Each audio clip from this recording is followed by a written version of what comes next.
अर्जुन अब आने वाले कलयुग के हाल ला सुनो। जय हो। तो अर्जुन कहे ये कलयुग में क्या होगा? हाँ? तो कहे कलयुग में पढ़ैया लिखैया वाले के कोई रोल नहीं है। जय हो। कोई रोल नहीं है। हाँ, एक पैसा दे दे के पास हो के नौकरी लगे थे मला काय गोठिया था। जय हो। 3 ठरेल गाड़ी एक गाँव हाफ चा के नहीं गम पाता। जय हो। हाँ? अरे भैया जो लड़का दाई दादा मनता कन खेती किसानी करके अपन लड़का के प्रेम ला त्याग के शहर में भेज के पढ़ा थे मेहनत के द्वारा और मलाया कन पैसा धरा के भी नौकरी नहीं मिला थे तो जीवन धिक्कार। लड़का मन मेहनत कर करके रात और दिन करके बेचारा मन मेहनत के द्वारा पास हुआ थे। आज गरीब लड़का मन के कोई सुनाई नहीं है।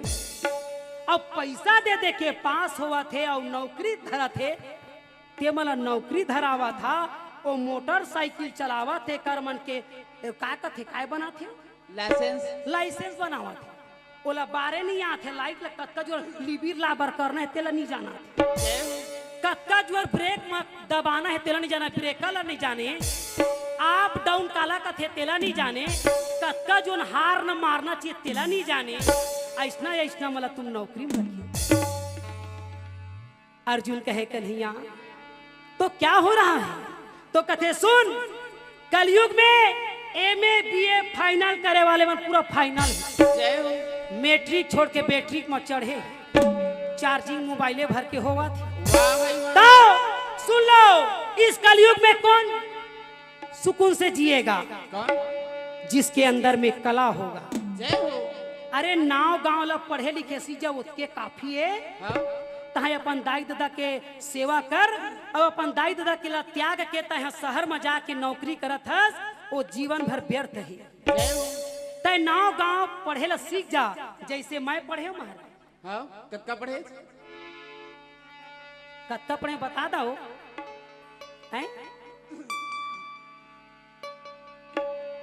24 पढ़े हाँ दादा। कैसे कैसे हाथ गोला मार के पढ़े हैं कैसे पढ़े? जय हो। 24 पढ़े हाँ तुमन कत्ता पढ़े पढ़ नहीं पढ़े? 24 पढ़े तो ये नौकरी धरे हमें। जय हो। तो 24 के मतलब नहीं समझत महाराज? कैसे? 8 है काम 8 दूनी 16 8 या 24 8वीं ला 3 बार पढ़े तब भोले पास नहीं हो बहनी मैं। जय हो। बोल दे वृंदावन बिहारी लाल।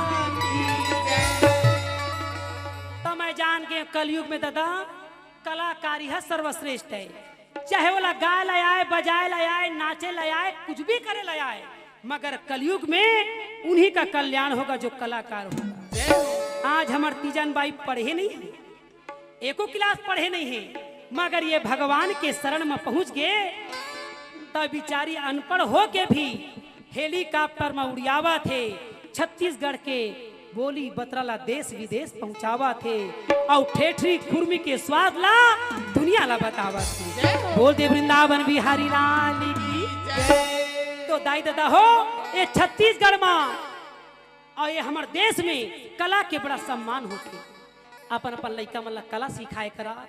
कला चाहे कुछ भी हो जैसे कृष्ण भगवान 16 कला से जन्म लिया उसी प्रकार कला वही लगा थे झाड़ू पोछा घलावला कला का थे बेटी मन सिखाए कर नौका के भरोसा विदा करा थे कि रांधे नहीं जाने और कई जन बेटी मन दुख पावा थे कई जन बेटी मन दुख पावा थे। तीजा बार आए रहता के जानता हमार सास डहा थे कैसे शक्कर ला नाप के देते तो वो बिचारी हा शक्कर नाप के नहीं दी कैसे तोला दे दी एको बोरा शक्कर का बार अपन दाई दादा घर लाड़ प्यार से पले हस। हाँ?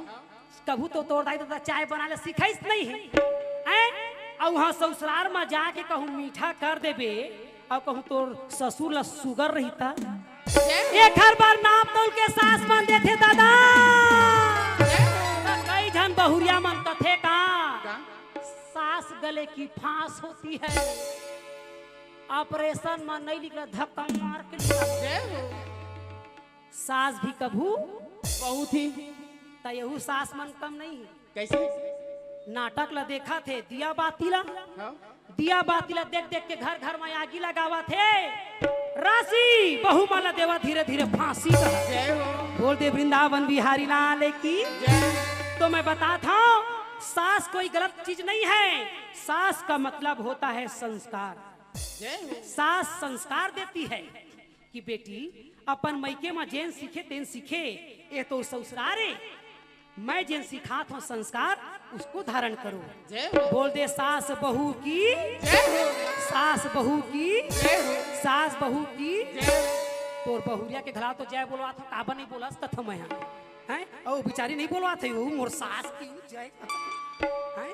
तो बहनी हो, यह जीवन में धारण करे की चीजें। आज मैं आप मन के बीच में आए तो ये ज्ञान माला लेके आए हैं।